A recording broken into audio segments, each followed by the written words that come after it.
ex-wife Lucy Quinn's assistant, Steven Zimmer, lost a truth or dare game, so Lucy decides to divorce me, again, for the 9th time. At the courthouse, I hear one of the staff ask Lucy, "Your husband's like a trained puppy at this point. You've married and divorced him 9 times already. Aren't you worried he'll actually leave you for good one day?" Lucy just smirks. You know what happens when you abandon a pet? They can't survive without you. They just become more obedient. All I have to do is snap my fingers, and he'll be on his knees, begging me to take him back. Everyone laughs. They bet I'll come crawling back to beg for a 10th wedding within 24 hours of getting the divorce papers. Lucy even says she'll livestream it when I propose. But the next day, Lucy waits at City Hall in a wedding dress. All she gets is a text from me. "Not happening. We're done, Lucy. We just closed a huge deal at work, and I put in so much overtime I collapsed at the office with a fever." While I'm getting rushed to the hospital, my wife Lucy Quinn is throwing a company party to celebrate her assistant Steven Zimmer's first day. When Lucy calls me at the hospital, she doesn't even ask how I am. She just says the waiting period is over and tells me to go pick up the divorce certificate. Perfect timing. There's exactly 1 hour left before the mandatory 30-day waiting period ends. After that, the divorce is final. I feel like all the blood in my body just froze.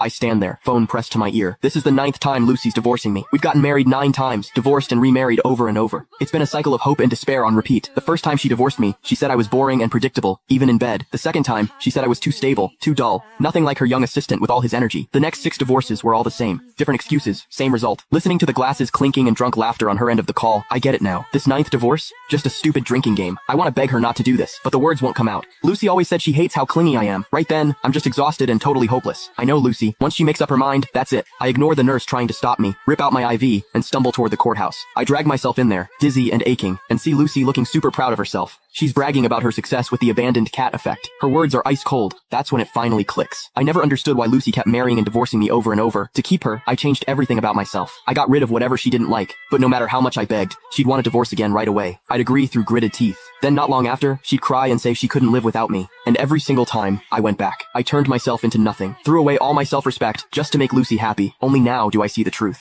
9 divorces, 9 remarriages, it was just her way of keeping me under her thumb. I've been a complete joke this whole time. Tears stream down my face. My heart feels shattered. Lucy chats with the staff a bit longer before she finally turns and sees me. For a second, she looks surprised. Then she rushes over and grabs my hand. "Zach, when did you get here? Why didn't you say anything?" I hesitate. I can tell she's testing me, so I keep quiet about what I heard. "Just got here." She relaxes and lets go of my hand. "Okay, look at you. This isn't even your first divorce and you're crying like a baby. Are you even a man? And what took you so long? We've been waiting forever." I smile bitterly and show her the needle mark on my arm. "I have a fever." Lucy's eyes widen. For a second, she looks concerned. "A fever? Why didn't you tell me? We could have postponed this. I'll drive you to the hospital." I remember telling her earlier at the office, but she was busy fixing Steven's tie before rushing off to the party. She just told me to drink water, but I don't argue. My voice sounds rough when I ask, "Lucy, are you really going to divorce me over a drinking game? This is our 9th divorce. I won't marry you again. I'm asking you one last time. Is this really what you want?"